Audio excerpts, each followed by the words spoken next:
माझा कट्टा आहे किंवा एखादी परिषद आहे मोठी, तर यासाठी ऑफिसला जावं लागायचं आणि त्या जबाबदारीनुसार आठवड्यातनं एकदा तर माझं ऑफिसला जाणं व्हायचं जनरली. तर असंच मी शुक्रवारी ऑफिसला गेले होते का आणि त्या शुक्रवारी नेहमीप्रमाणे रुटीन फॉलो झालं, छान माझा कट्टाचं रेकॉर्डिंग झालं आणि मी घरी आले. मी अगदी व्यवस्थित होते, काही अडचण नव्हती. हा दिवस होता 22 तारखेचा, 22 मेचा. आणि त्याच्यानंतर झालं असं की शनिवारचा दिवस पण जरा बरा गेला माझा. शनिवारी असं झालेलं की मला असं कुठेतरी वाटत होतं की मला जेवण जात नाहीये किंवा जेवणावरची इच्छा माझी जरा उडून गेलेली आहे. पण ठीक आहे, असं होतं कधी कधी, कारण वर्क फ्रॉम होमच्या वेळेला त्या छोट्याशा रूममध्ये हॅलोजन्स होते माझ्यासमोर. खूप व्यवधानं सांभाळायला लागायची वर्क फ्रॉम होम असताना. तर मला वाटलं त्याचा कुठेतरी एखादा फटीग आहे आणि म्हणूनच मला हा त्रास होतो आहे. तो दिवस तसाच गेला आणि त्याच्यानंतर असं झालं की रविवारी मला थोडासा त्रास जाणवू लागला. रविवारी म्हणजे 22, 23 आणि 24 तारखेला, 24 मेला मला खूप गळपटायला झालं. मला ताप आला थोडासा. म्हणजे आय वॉज नॉट अवेअर की मला ताप आलेला आहे, कारण मला असं वाटत होतं की मला फक्त बॉडी पेन सुरू झालेला आहे. जेवण तर मला जात नव्हतं. कसं तरी करून मी सकाळचा दिवस, त्या दिवशी माझी ऑफकोर्स सुट्टी होती, त्याच्यामुळे मी खूप उशिरा उठले आणि कसं तरी मी सकाळचा दिवस ढकलला. दुपार मी पूर्णपणे झोपून काढली. पण संध्याकाळी माझ्या लक्षात आलं की सोमवारी मला जर का काम करायचं असेल, अर्थात वर्क फ्रॉम होम होते मी, त्याच्यामुळे ऑफिसला जायची गरज नव्हती. पण मला जर का काम करायचं असेल तर मला आत्ता डॉक्टरांकडनं काहीतरी औषध घेणं भाग आहे, कारण मला त्रास होत होता, माझं अंग खूप दुखत होतं. तर मी आमचे family doctor, doctor Yogesh Sarode, त्यांना फोन केला आणि त्यांना सांगितलं की ही अशी अशी परिस्थिती आहे आणि माझे पाय खूप दुखतात आणि मला प्रचंड थकवा आलाय. तर डॉक्टरांचा पहिला प्रश्न होता की तू गेल्या काही दिवसात बाहेर गेली होतीस का? तर हो, म्हणजे मी शुक्रवारीच ऑफिसला गेल्यामुळे मी त्यांना त्याची कल्पना दिली की हो, शुक्रवारी मी बाहेर गेले होते, मी ऑफिसला गेले होते. मग त्यांचा दुसरा प्रश्न होता की तुला ताप आहे का? तर तोवर मी काही ताप मोजलेला नव्हता की मला ताप आहे का नाही. त्यांनी मला ताबडतोब ताप मोजायला सांगितला. तर हो, माझा ताप मला होता, माझं टेम्परेचर जरा जास्त होतं, 100 पर्यंत ताप होता मला. मग त्यांचा पहिला सल्ला मला असा होता की तू पहिल्यांदा टेस्ट करून घे, तू कुठलीही म्हणजे दुसरी औषधं किंवा वेगळा विचार करण्याच्या आधी. आता मला माहिती होतं की या काही दिवसात, आता आपत्कालीन सेवेमध्ये काम करताना किंवा मीडिया म्हणून काम करताना, फ्रंटलाईनवरती काम करताना, आम्ही सगळे मीडिया कर्मचारी असो, पोलीस दलातले सगळे कर्मचारी असो किंवा आपल्या डॉक्टर्सचा स्टाफ आहे, हे सगळे जे फ्रंटलाईन वर्कर्स आहेत, तर त्यांच्या आयुष्यात कधी ना कधी या सगळ्या दरम्यान ही कोरोना चाचणीची वेळ येणार आहे. तशी ती माझ्याही आयुष्यात येईल ह्याची मला पूर्ण कल्पना होती. पण जेव्हा ते शब्द डॉक्टरांचे कानावर पडले तेव्हा मीही थोडी घाबरले, मीही पॅनिक झाले की अरे, टेस्टची गरज आहे का, म्हणजे टेस्ट करायची आहे का आता आपल्याला, म्हणजे कोरोनाची टेस्ट. तर डॉक्टर म्हणाले हो, कुठलाही हलगर्जीपणा करू नकोस आणि ती टेस्ट करणं खूप गरजेचं आहे, ती टेस्ट करणं भाग आहे, कारण तुला लक्षण आहेत. मी शांत झाले. माझ्या घरच्यांना मी कल्पना दिली की मला डॉक्टरांनी टेस्ट करायला सांगितली आहे. मग घरचे थोडे चिंतेत पडले स्वाभाविकपणे, पण त्यांनी कोणी काही असं दाखवलं नाही. त्या सगळ्यांनी मला खूप शांतपणे समजावलं की काही होणार नाही. कधी कधी असं होतं की वेगळे सिम्पटम्स असतात, पण डॉक्टर म्हणतायत तर टेस्ट आपण करून घेऊया. सो हे सगळं रविवारी झालं. मी रविवार नंतर सोमवारी मी टेस्ट केली. आता सोमवारी असं होतं की सोमवारी माझी बुलेटिन्स तर होती, तर मी माझ्या सरांना कल्पना देऊन थोडीशी मी त्यांना सांगितलं की मला जरा जायचंय टेस्ट करायला. सो मी 11चं बुलेटिन करेन, मग मी थोडासा ब्रेक घेते, कारण त्या टेस्टला किती वेळ लागतो, मला तिथे किती थांबावं लागेल याची मला ॲब्सोल्युटली कल्पना नव्हती. मग टेस्ट करायला मी गेले दुपारी 3च्या दरम्यान, डोंबिवलीमध्येच, माझ्या घराच्या जवळच. तर ते सगळं वातावरण थोडंसं धडकी भरवणारं होतं, अस्वस्थ करणारं होतं असं मी म्हणेन. सगळे पीपी किट्समध्ये होते. म्हणजे आतापर्यंत मी फक्त व्हर्च्युअली हे सगळं पाहिलं होतं, म्हणजे टेलिव्हिजन स्क्रीनवरती मी हे अनुभवलेलं की पीपी किट घालून लोक आजूबाजूला फिरतायत, त्यांची त्यांची कामं करतायत. पण प्रत्यक्ष पाहण्याचा माझा सुद्धा तो पहिलाच अनुभव होता. तर त्याच्यामुळे माझा नवरा माझ्यासोबत होता, तर मी त्याला म्हटलं तू खालीच थांब, मीच जाऊन टेस्ट करते. टेस्टचा अनुभव मी म्हटलं तसं तिथला सगळा स्टाफ खूप कॉपरेटिव्ह होता त्यांनी मला खूप सांभाळून घेतलं, मदत केली. एक 10 मिनिटात टेस्ट करून मी लगेचच खाली आले. पण त्याच्यानंतरचा जो वेटिंग गेम होता, म्हणजे सोमवारी दुपारी टेस्ट केल्याच्या नंतर ते माझा रिपोर्ट माझ्या हाती पडेपर्यंत तो वेटिंग गेम प्रचंड जीवघेणा होता. एकतर म्हणजे आपल्याला कोरोना झालाय की नाही झालाय या द्वंद्वामध्ये तुम्ही सापडता. जर झाला नाही तर उत्तम, पण झालेला असेल तर पुढे काय करायचंय, आपल्या घरच्यांचं काय, तोवर आता मी घरामध्ये कशी वावरू, कशी राहू, कुठे बसू, काय खाऊ, काय खाऊ नको, हे असंख्य प्रश्न मला पडू लागलेले होते, जे स्वाभाविकपणे जनरली सगळ्यांना पडतात. या दरम्यान माझं काम चालू होतं. सोमवारचा दिवस मी टेस्टच्या आधी बुलेटिन केली, मी टेस्ट केली, मी पुन्हा बुलेटिन केली. सोमवारचा दिवस गेला, मंगळवारचा दिवस उजाडला. या दरम्यान एक गोष्ट मात्र झालेली होती की माझा ताप कमी झालेला नव्हता. म्हणजे डॉक्टरांनी नो डाऊट टेस्ट करण्यासोबत मला काही औषधं सुद्धा दिलेली होती ताप कमी होण्यासाठी, पण माझं टेम्परेचर कमी नव्हतं. तर एक छोटी भीती, छोटी शंका माझ्या मनात तर खूप यायला लागलेली की चुकून माकून आपण पॉझिटिव्ह असू तर काय. आणि याच दरम्यान मला कळलं की शुक्रवारी मी जेव्हा ऑफिसला गेले होते तेव्हा माझी सहकारी, माझी मैत्रीण माधवी, हाय माधवी, होप तू आणि अक्षय दोघेही खूप छान आहात, तुमची रिकव्हरी लवकरात लवकर हो. आपण बोलतोच आहे रोजच्या रोज, पण तुम्ही दोघेही लवकर ठणठणीत बरे व्हा, घरी तर आलेलाच आहात तुम्ही कोरोनावरती मात करून. तर मला हे समजलं की माधवी आणि तिचा नवरा अक्षय ऑब्व्हियसली हे दोघं जण पॉझिटिव्ह आलेले आहेत. आता शुक्रवारी तसं माझा आणि माधवीचा संपर्क आलेला होतात. हे असं तर नाहीये की तुम्ही एखाद्या पॉझिटिव्ह माणसाच्या थेट संपर्कात आलात तर लगेचच तुम्हाला लागण होण्याची शक्यता असते, कारण तुमची प्रतिकार शक्ती त्याच्यामध्ये मॅटर करते. किती प्रमाणात विषाणू तुमच्या शरीरात गेल्यात हे मॅटर करतं. त्याच्यामुळे अगदी घाबरून जाण्याची गरज नव्हती. पण एक भीती तर मला स्वाभाविकपणे वाटली की जर मी एका पॉझिटिव्ह माणसाच्या थेट कॉन्टॅक्टमध्ये आलेले आहे तर कदाचित शक्यता वाढते की मला सुद्धा लागण झालेली असेल. पण मी शांत राहिले. या सगळ्यामध्ये मंगळवारचा दिवस उजाडला, वेटिंग गेमचा हा दुसरा दिवस होता. या सगळ्या दरम्यान माधवीची टेस्ट पॉझिटिव्ह आलेली आहे हे कळल्याच्या नंतर माझ्या सगळ्या कलिगचे मला फोन चालू झाले, सगळ्या ऑफिसमधल्या मित्रमैत्रिणींचे. बिंग अ अँकर चीफ मला त्या सगळ्यांना सांभाळायचं होतं, सावरून घ्यायचं होतं, समजवायचं होतं. पण माझ्या मनात जे द्वंद्व चालू होतं, जी भीती होती किंवा माझी जी मानसिक अवस्था होती ती मी कोणालाच सांगू शकत नव्हते फॉर अ टाइम बिंग, कारण खूप पॅनिक वाढला असता त्याने, किंवा टेस्टचा रिपोर्ट करणार आहे हे मलाही माहिती नव्हतं. त्याच्यामुळे त्यांना सगळ्यांना समजवणं, स्वतःची काळजी घेणं, स्वतःच्या घरच्यांची काळजी घेणं, हेच सगळं 2 दिवस सुरू होतं. मंगळवारी सुद्धा मी नेहमीप्रमाणे माझी बुलेटिन्स केली, कारण माझ्या घरात सगळा सेटअप लावलेला होता. मंगळवारचाही दिवस गेला. रात्री बोलणं झालं घरामध्ये की आता रिपोर्ट आले तर काय, कारण बुधवारी तर रिपोर्ट येणार हे तर नक्कीच होतं. ते किती वाजता येतील त्याची फक्त शाश्वती नव्हती. देवाला हात जोडले मंगळवारी रात्री आणि मी झोपले. आणि मला एक गोष्ट तर सगळ्यांनी सांगितलेली होती माझ्या घरच्यांनी की रिपोर्ट काही येऊ दे, तुला खूप स्ट्रॉंग राहायचं आहे.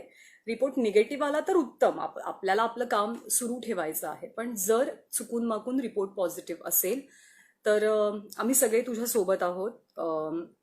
तू भक्कमपणे उभी राहणार आहेस, तू लवकर बरी होणार आहेस आणि तू लवकर उपचार घेऊन पटकन घरी परत येणार आहेस. तर हा सपोर्ट तर होताच. त्याच्यामुळे मी तशी निश्चिंत होते, पण भीती स्वाभाविकपणे मी म्हटलं तसं मला वाटत होती. तुम्ही सगळेजण अभिनंदन करताय माझं आणि शुभेच्छा देताय, तर पुन्हा एकदा धन्यवाद तुमच्या सगळ्यांचे, तुमच्या शुभेच्छांबद्दल. त्या शुभेच्छांमुळेच आज मी खूप लवकर बरी झाले असं म्हणेन. तर मंगळवार संपला, मंगळवारची रात्र सुरू झाली. अस्वस्थता तर होती आणि फायनली बुधवारी सकाळी रिपोर्ट आला आणि इट वॉज डिटेक्टेड असं मला सांगण्यात आलं ज्या मॅडम माझ्याशी बोलत होत्या त्यांनी. तर ऑफकोर्स मलाही अशी 2-3 सेकंद 5 सेकंद गेली ते सगळं माझ्या डोक्यापर्यंत किंवा मेंदूपर्यंत पोहोचण्यासाठी. पण परिस्थिती स्वीकारणं भाग होतं आणि आता पुढे काय करायचं हे महत्वाचं होतं. तर रिपोर्ट आला, मला त्यांनी मेल केला रिपोर्ट, मी पाहिला. ते कळून चुकलं होतं की आपण आता कोरोना पॉझिटिव्ह आहोत आणि आता पुढची खबरदारी घेणं अधिक महत्वाचं आहे. ऑफिसमध्ये फोनाफोनी झाली, घरी सगळ्यांना कल्पना दिली. घरी स्वाभाविकपणे थोडंसं हळवं व्हायला झालं, मला सुद्धा, माझ्या घरच्यांना सुद्धा. पण लागलीच ऑफिसनेही काही पावलं उचलली पटापट. सगळ्यांनी मला धीर दिला आणि हे तर नक्कीच सांगितलं की बरं तर लवकर व्हायचं आहे, त्याच्यामुळे लवकरात लवकर औषधोपचार घेणं, डॉक्टरांचा सल्ला घेणं हे गरजेचं आहे. मी डोंबिवलीमध्ये राहते. सो डोंबिवलीमध्ये RR हॉस्पिटल आहे पेंढारकर कॉलेजच्या बाजूला. आणि ते हॉस्पिटल सध्या कोविड स्पेशल हॉस्पिटल आहे, कोरोना स्पेशल हॉस्पिटल आहे. तर त्या हॉस्पिटलमध्ये माझी सोय होणं शक्य होतं. आणि माझ्या घरात माझे सासू सासरे आहेत की जे ऑब्व्हियसली 60च्या वरचे आहेत. तर त्यांची सुरक्षितता, मला थोडे सिम्पटम्स होते त्याच्यामुळे मला औषधोपचार घेण्याची गरज पाहता आणि एकंदरीत सगळ्या परिस्थितीचा विचार करता मी हॉस्पिटलमध्ये शिफ्ट होण्याचा निर्णय घेतला. सुदैवानं RR हॉस्पिटलने माझी खूप चांगली सोय केली, व्यवस्थित सोय केली आणि स्वच्छ जागी सोय केली, हे सगळ्यात महत्त्वाचं. RR हॉस्पिटल, तिथले डॉक्टर, ह्याच्याबद्दल तर मी सांगेनच. त्यांचे सगळ्यांचे खूप आभार, म्हणजे त्यांचे ऋण आहेत माझ्यावरती आयुष्यभराचे, की माझ्या या कठीण प्रसंगामध्ये ते सगळे माझ्यासोबत होते आणि त्यांनी खूप पॉझिटिव्हिटी दिली मला, खूप काळजी घेतली माझी आणि म्हणूनच मी लवकर बरी झाले. तर 27 जूनचा तो दिवस, की 27 मेचा तो दिवस, की ज्या दिवशी कोरोना डिटेक्ट झाला आणि मग मी हॉस्पिटलमध्ये शिफ्ट झाले. आता हे सगळं ऐकायला, मला आत्ता तुम्हाला सांगायला खूप सोपं वाटतंय, खूप साधं वाटतंय, पण हे तितकं सोपं नव्हतं. घरात जेव्हा मी माझी बॅग भरायला घेतली की हो आता आपल्याला हॉस्पिटलमध्ये जायचंय आणि यू नेवर नो की म्हणजे आता कोरोना कधी जाणार आहे माझ्या शरीरातनं. कारण मी हे ऐकलेलं होतं की जरी तुम्ही छान तंदुरुस्त असाल, तुमची प्रतिकारशक्ती चांगली असेल, तरी सुद्धा कधी कधी कोरोना तुमची पाठ सोडत नाही. तर त्याच्यामुळे शांत राहून, पॉझिटिव्ह राहून, पुढे डॉक्टर जे सांगतील त्या नियमात राहून मला कोरोनाला हरवायचं होतं. तर मी हॉस्पिटलमध्ये गेले. हा, तो अनुभव कदाचित मी असा शब्दात नाही सांगू शकणार. जेव्हा मी हॉस्पिटलमध्ये पोहोचले, भर दुपारची वेळ होती आणि सगळी पांढऱ्या कपड्यातली PPE किटमधली माणसं, डोळे वगळता आणि त्या व्यक्तींचा आवाज वगळता त्यांचा आपल्याशी कुठलाही संपर्क नव्हता आणि शांतता होती तिथे पूर्णपणे. मी तिथे गेले तर स्वाभाविकपणे मला विचारलं की पेशंट का, तर हो. मग सगळ्या पुढच्या फॉर्मॅलिटीज पूर्ण झाल्या आणि तळमजल्यावरती जनरल वॉर्ड होता आणि माझ्यासाठी जी आरक्षित खोली होती ती पहिल्या मजल्यावरती होती. पहिल्या मजल्याचा पूर्ण कॉरिडोर चालून गेल्याच्या नंतर सगळ्यात शेवटची खोली माझी होती. So hush, that was the time की जेव्हा शेवटच्या क्षणी मी असं छान मोकळं आसपासचं वातावरण पाहिलं. मग मला त्या हॉस्पिटलच्या दुनियेत शिरायचं होतं, तिथं जायचं होतं आणि आय डोंट नो मला तिथे किती दिवस राहायचं होतं किंवा किती तास, किती पुढचे दिवस मी तिथे असणार होते. त्याच्यामुळे ऑफकोर्स मी देवबाप्पाला नमस्कार केला. माझा नवरा मला सोडायला आलेला, तर मलाही थोडं भरून आलं तेव्हा की त्याला बाय म्हणायचंय. मी आता एकटीच हॉस्पिटलमध्ये चालले आणि हॉस्पिटलमध्ये जाण्याचा, तिथे राहण्याचा माझ्या आयुष्यातला पहिला प्रसंग होता. मी कधीच हॉस्पिटलची पायरी सुदैवानं चढलेले नव्हते आणि त्यातून कोरोनामुळे हॉस्पिटलमध्ये जावं लागतंय हे आणखी थोडंसं भीतीदायक म्हणणार नाही, पण अस्वस्थ करणार होतं. सो फायनली मी हॉस्पिटलमध्ये आत गेले. मला पहिल्या मजल्यावरती नेलं, माझी खोली दाखवली. खोली स्वच्छ होती, व्यवस्थित होती. एक बेड होता तिथे, सिलिंग फॅन होते 2, एक स्टँडी फॅन होता. 2 माणसं माझ्यासोबत आली होती. ती खूप छान पद्धतीनं मला कॉपरेट करत होती. मला असं वाटत होतं की आत्ता इथं वागणूक कशी मिळणार आहे किंवा काय, कोरोना पेशंटसोबत कोणी बोलतं की नाही, लोक वागतात कसे. कारण मी म्हटलं तसं एक अँकर म्हणून मी ते सगळं आत्तापर्यंत अनुभवलेलं होतं, पण एक व्यक्ती म्हणून, ज्ञानदा म्हणून माझा तो थेट प्रत्यक्ष अनुभव होता, जो सुदैवानं चांगला होता असं मी म्हणेन. मग मी तिथे गेले, बसले. त्यांनी व्यवस्थित बेडवरती मला चादर वगैरे घालून दिली आणि ते सगळे निघून गेले. त्यांनी विचारलं की तुम्ही जेवणार का, तर मी ऑफकोर्स हो सांगितलं, कारण मी काही खाल्लेलं नव्हतं सकाळपासनं. त्याच्यामुळे भुकेची जाणीव झालेली, डोकंही थोडं दुखायला लागलेलं होतं, कारण खूप भरभर या सगळ्या गोष्टी झालेल्या होत्या आणि थोडे इमोशनली अप डाऊन आयुष्यात जसे सुरू असतात तसे त्या क्षणी माझ्या मनात सुरू होते की आता पुढे काय. कारण त्या एक 4 भिंती, ती एक कॉट, एक खिडकी, 3 पंखे, ह्याच्या पलीकडे काही नव्हतं माझ्या आजूबाजूला. म्हणजे मला इतकं माणसात राहण्याची सवय आहे, मला सतत बोलण्याची सवय आहे, पण ते मला पुढचे काही दिवस काहीच करता येणार नव्हतं. आणि त्याच्यामुळे मला ती जाणीव झाली की माझ्या आयुष्याला एक मोठा ब्रेक लागलेला आहे आणि तो करकचून लागलाय कोरोनामुळे. सो शांत राहून पुढचे उपचार करणं ही प्रायोरिटी होती त्या क्षणीची. मला जेवण दिलं गेलं, जेवण चांगलं होतं. मग नर्स आल्या, त्यांनी माझी ब्लड टेस्ट केली, मला एक्सरेसाठी नेण्यात आलं आणि मला गोळ्यांचा कोर्स सुरू झाला. गोळ्या अर्थातच हायड्रोक्सिक्लोरोक्विन, ॲझिथ्रोमायसिन या 2 मुख्य गोळ्या होत्या. त्याच्यासोबत ताप उतरण्यासाठी मला एक गोळी दिली गेली. सोबतच अँटासिडची गोळी दिली जायची रोजच्या रोज, कारण आपण हालचाल करत नाही, आपण एकाच जागी असतो, आपण कुठे फिरत नाही. टेन्शन जरूर असतं पण रोजच्या कामाच्या व्यापात नसतो, त्यामुळे जे आपण खातोय ते अर्थात जिरलं नाही तर ॲसिडिटीचा त्रास होऊ नये म्हणून अँटासिडची गोळी दिली जायची. पहिला दिवस खूप संमिश्र भावनांचा होता. इमोशनली रोलर कोस्टर राईड म्हणतो आपण तसा तो होता. जसं जसं ज्यांना ज्यांना समजलं तसे तसे सगळ्यांनी फोन करायला सुरुवात केली मला आणि शुभेच्छा दिल्या, धीर दिला सगळ्यांनी आणि सगळ्यांनी हेच सांगितलं की तू लवकर बरी होणार आहे आणि लवकर घरी परत येणार आहेस. तर ऑफकोर्स ते तर झालंच. पहिला दिवस संपला, गोळ्यांचा कोर्स सुरू झालेला होता. मला हे बेसिकली माहिती होतं की हायड्रोक्सिक्लोरोक्विनची ट्रीटमेंट दिली जाते. तर दरवेळेला मी डॉक्टर औषध द्यायला आले की त्यांना विचारायचे की तुम्ही मला काय औषध देताय, कोणतं देताय आणि हे कशासाठी आहे, आणि ते मी नोट डाऊन करून ठेवलं. अर्थात त्याची नोंद हॉस्पिटलकडे सुद्धा आहे, पण फॉर अ पर्सनल मी त्याची नोंद माझ्याकडे सुद्धा करून ठेवली. आता पुढचे काही दिवस करायचं काय हा सगळ्यात मोठा प्रश्न होता. पहिला दिवस तर संपला, तो खूप घाई गडबडीमध्ये संपला आणि म्हणजे थोडासा तणावाचा तो दिवस होता. दुसरा दिवस उजाडला. दुसऱ्या दिवशी माझी तब्येत बऱ्यापैकी बरी होती. आणखी काही जणांना समजलेलं होतं, त्याच्यामुळे त्यांनी फोन करायला सुरुवात केली. याच्यामध्ये खूप मोठ्या संख्येने माझे मित्रमैत्रिणी होते.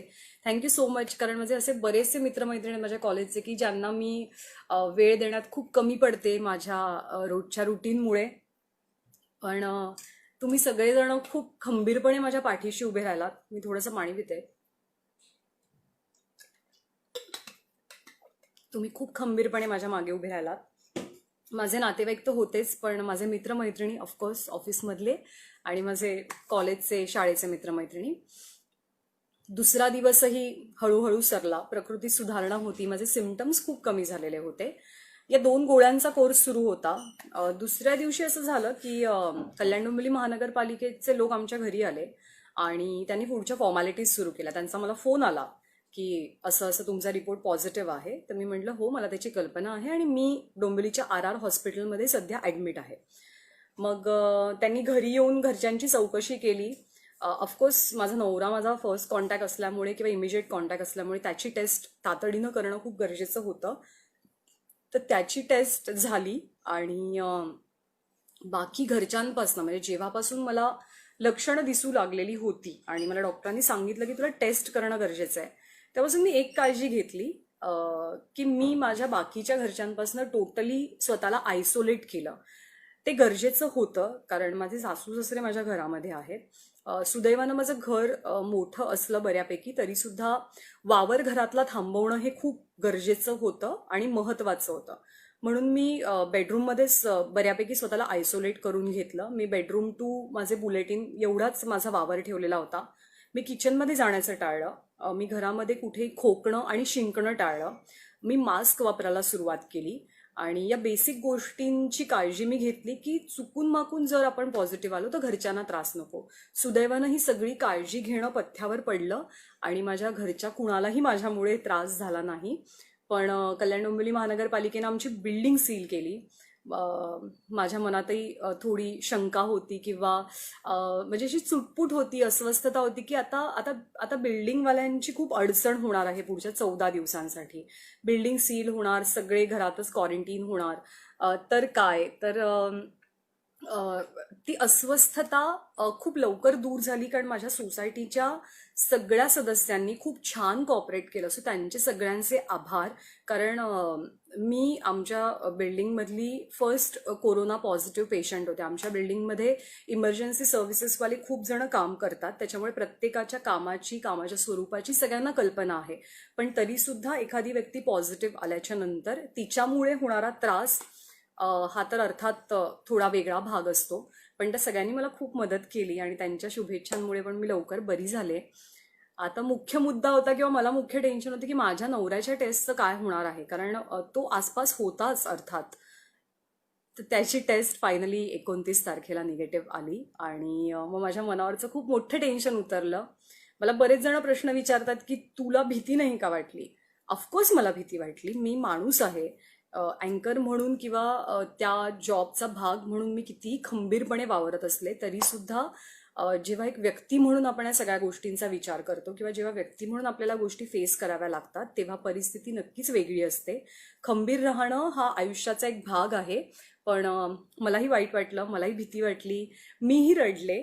पण मला डॉक्टरांनी एक गोष्ट अगदी पहिल्या दिवशी सांगितलेली होती की तुमच्या मनाला कोरोना होऊ देऊ नका. तुम्हाला कोरोना झालेला आहे, तो फिजिकली झालेला आहे.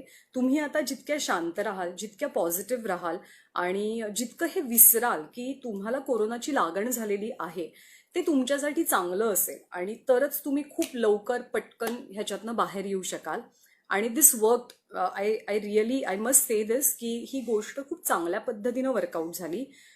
डॉक्टरांनी, तिथल्या नर्सेसनी, तिथल्या वॉर्ड बॉयनं, तिथल्या हाऊसकीपिंगनं सगळ्यांनी भीती घालवली. ते सगळे इतके छान होते, ते सगळे इतकं मनापासून त्यांचं काम करायचे. मी खरंच सांगते, मी खूप सुपर हिरोजना भेटले, पण आत्ता आपल्या सगळ्यांच्या आयुष्यातले खरे सुपर हिरो कोण असतील तर ते आपले डॉक्टर्स आहेत, आपला आरोग्य विभागाचा स्टाफ आहे.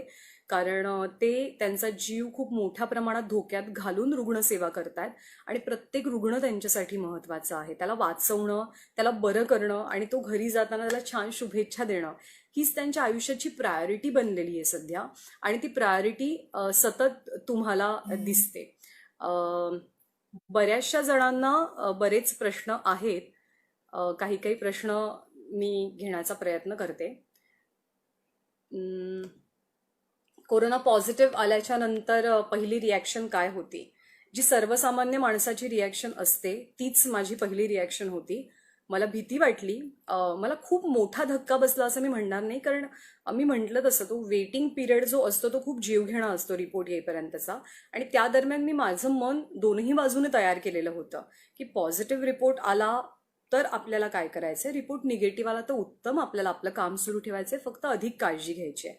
पण अर्थात जेव्हा मला कळलं रिपोर्ट पॉझिटिव्ह आलेला आहे तर तेव्हा खरंच भीती वाटलेली काही सेकंदांसाठी, मी नाही असं नाही म्हणणार. दुसऱ्या एक प्रश्नाचा विचारला की सर्वसामान्यांना सेम ट्रीटमेंट मिळते का? मी ज्या हॉस्पिटलमध्ये होते मी त्या हॉस्पिटलपर्यंतच बोलेन, तितकंच मर्यादित बोलेन, कारण मी तिथला फर्स्ट हँड एक्सपिरियन्स घेतलेला आहे. माझ्या आजूबाजूला जनरल वॉर्ड होता, माझ्या आजूबाजूला सेपरेट रूममध्ये राहणारे काही पेशंट्स होते, वेगळे एक एकटे किंवा वेगवेगळे. माझ्या आजूबाजूला एका खोलीमध्ये सगळे वयस्कर माणसं सुद्धा होती, जी 5-7 जण, 10-12 जण एकत्र सोशल डिस्टन्सिंगच्या नियमाप्रमाणे बेड्सवरती ते सगळे होते, त्यांचा उपचार सुरू होता. तिथले प्रत्येक नर्स, तिथला प्रत्येक वॉर्ड बॉय, तिथले प्रत्येक डॉक्टर या सगळ्यांची तितकीच काळजी घ्यायचे जितकी ती माझी काळजी घ्यायचे. त्या हॉस्पिटलमध्ये मी म्हणजे बऱ्यापैकी एसिम्प्टमॅटिक पेशंट होते आणि म्हणजे मी लवकर रिकवर होईन हे डॉक्टरांना कदाचित लक्षात आलं असेल, कारण 3-4 दिवसानं माझी प्रकृती खूप झपाट्यानं सुधारली आणि 5 दिवसांच्या औषधांच्या कोर्सनंतर तर मला पुढे औषधं देण्याची तशी गरज पडली नाही. तर हो, मी ज्या हॉस्पिटलमध्ये होते तिथे माझ्यासोबत इतरांना सुद्धा सारखीच ट्रीटमेंट मिळाली. आम्हाला सगळ्यांना जेवण एकच यायचं. माझी बिल्डिंग सील झाल्यामुळे मला घरातनं काही मिळणं किंवा घरातनं डबा जो आपण म्हणतो आजारी असताना हॉस्पिटलला, तर ते मला शक्य नव्हतं. पण मी जे जेवण जेवत होते तेच जेवण इतर पेशंट्सनाही मिळत होतं आणि तेच जेवण मुख्य म्हणजे तिथले डॉक्टर्स, तिथले नर्सेस आणि तिथला इतर स्टाफ सुद्धा आमच्यासोबत खात होता. सो हॉस्पिटलमधली व्यवस्था ही सगळ्यांसाठी समान होती, सगळ्यांसाठी एकच होती. हे मी अनुभवलेलं आहे आणि हे मी सांगते आणि ते त्या हॉस्पिटल पुरतं मर्यादित आहे. कारण मुद्दा हाच आहे की मी तिथली परिस्थिती अनुभवली तर मी त्या परिस्थितीबद्दल बोलेन. 29 तारखेला जेव्हा लक्षात आलं की आपल्या नवऱ्याचा रिपोर्ट पण निगेटिव्ह आला आणि आपल्या घरच्यांना कुठला धोका नाहीये, तेव्हा मी खऱ्या अर्थानं मेंटली रिलॅक्स झाले आणि मला खूप फ्रेश आतूनच वाटू लागलं. मी डॉक्टरांसोबत ही गोष्ट शेअर केली आणि पहिल्यांदा शेअर करताना अर्थात मला रडू आलं. पण त्यांनी मला समजवलं की ही तर खूप चांगली गोष्ट आहे आणि आता तुमची रिकव्हरी जास्त स्पीडीली होईल. कारण आपण मानसिकदृष्ट्या जितकं लवकर त्याच्यातनं बाहेर येतो आणि पॉझिटिव्ह राहतो की हो मला बरं व्हायचं आणि मला लवकर बरं व्हायचंय, तर ते तितकंच चांगलं असतं आणि तितक्या लवकर तुम्ही घरी जाता. तर हे माझ्या बाबतीत खरंच मनापासून झालं. हायड्रोक्सिक्लोरिक्विन आणि ॲझिथ्रोमायसिन या 2 गोळ्यांचं कॉम्बिनेशन असलेले उपचार 5 दिवस माझ्यावरती सुरू होते, म्हणजे 31 तारखेपर्यंत. आणि त्याच्यानंतर डॉक्टरांनी ही औषधं बंद केली. मीनवाईल 2 दिवसांनी माझं पोट जरा खराब झालं. त्याच्यावरती म्हणजे डॉक्टरांचं असं म्हणणं होतं की nothing to worry about it, हे असं होतं कधी कधी. तर त्याच्यामुळे त्याच्यावर डॉक्टरांनी मला 1-2 गोळ्या दिल्या आणि त्या 1-2 गोळ्यांमध्येच मला बरं वाटलं. लक्षणं प्रामुख्याने माझ्यामध्ये हीच होती की मला खूप थकवा होता आणि मला ताप होता. हे वगळता मला सर्दी, खोकला, डोकं दुखणं किंवा अन्नावरची वासना एकदम उडणं किंवा टेस्टलेसपणा जाणवणं पुढच्या दिवसात, हे सुदैवानं माझ्या बाबतीत काही नव्हतं. पण मी डॉक्टर नाहीये, पण जेवढं मी ऐकलं, जेवढं मी वाचलं, जितकं मी माझ्या कोरोना पॉझिटिव्ह असलेल्या मित्रमैत्रिणींशी बोलले, तर प्रत्येकाची सिम्पटम्स किंवा प्रत्येकाची लक्षणं ही वेगवेगळी असतात. जे लक्षण मला आहे ते सेम लक्षण माझ्या कुठल्या आणखी ओळखीतल्या माणसामध्ये दिसेल, तर हे असं नाहीये. तर कदाचित तो विषाणू प्रत्येकाच्या शरीरात गेल्यानंतर वेगवेगळ्या पद्धतीनं रिॲक्ट करत असेल. सुदैवानं माझ्या बाबतीत एक गोष्ट झाली की प्रत्येक सिम्पटम टच अँड गो करून गेला. म्हणजे ताप आला तर हो आला, पण तो काही दिवसांनी कमी झाला. अंगदुखी किंवा थकवा येणं हेही लगेच कमी झालं. पोट बिघडलं तर हो पोट बिघडलं, पण ते लगेच बरं झालं. तर मी हे सुदैव मानते. मी तुमच्या सगळ्यांचे आभार मानते की तुमच्या शुभेच्छांमुळे मी लवकर बरी होऊ शकले. माझ्या कुटुंबाला क्वारंटाईन केलं गेलेलं होतं. खरं तर आज 10 तारीख आहे. आजच आमचा क्वारंटाईन पिरियड संपलाय, माझ्या बिल्डिंगचा पण आणि माझ्या कुटुंबियांचा पण. तर मी घरी आल्याच्या नंतर अर्थात थोडंसं सगळेजणच रिलॅक्स झाले. पण माझ्या घराला क्वारंटाईन केलं गेलं, पण त्या सगळ्यांना होम क्वारंटाईनचा सल्ला दिला गेला कारण त्यांना कुठलीही लक्षणं नव्हती. नवऱ्याची टेस्ट झालेली होती आणि तो निगेटिव्ह आल्यामुळे त्याचाही धोका टळलेला. त्याच्यामुळे कुठल्याही क्वारंटाईन सेंटरला त्यांना नेलं गेलेलं नव्हतं. तर ते सगळेजण एसिम्टमॅटिक किंवा कुठलंहीच लक्षण त्यांच्यामध्ये नसल्यामुळे त्यांना महानगरपालिकेच्या वतीनं गोळ्यांचा एक कोर्स दिला गेला, HCQचा, आणि त्यांना घरीच थांबा, कुठे बाहेर जाऊ नका असा सल्ला दिला गेला. या सगळ्या दरम्यान माझ्या शेजाऱ्यांनी, मित्रमैत्रिणींनी इथल्या खूप मदत केली. कारण साधं दूध घरात आणणं सुद्धा शक्य नव्हतं, कारण घरचे सगळे घरातच लॉकडाऊन होते. बिल्डिंग सील झालेली होती, तर त्याच्यामुळे आमच्या घरापर्यंत नीट सगळ्या वस्तू कशा पोहोचतील हे पाहण्याची खूप उत्तम जबाबदारी माझ्या बिल्डिंगमधल्या सगळ्या फ्रेंड्सनी पार पडली. सो थँक्यू सो मच त्यांच्या सगळ्यांचे. आणखीनही काही प्रश्न येतात तर त्याची पण मी उत्तरं देण्याचा प्रयत्न करते. हॉस्पिटल, माझी मैत्रीण आहे स्नेहा, ती मला विचारते, हाय स्नेहा, की हॉस्पिटलमध्ये असताना काय केलं. माझ्या अनेक मित्रमैत्रिणींना हा प्रश्न पडलेला होता की मी कशी राहणार हॉस्पिटलमध्ये. कारण मला सतत माणसांची सवय, मला सतत कामाची किंवा बोलत राहण्याची सवय. तिथं तर कोणीच नाही, म्हणजे नर्सेस आणि डॉक्टर्स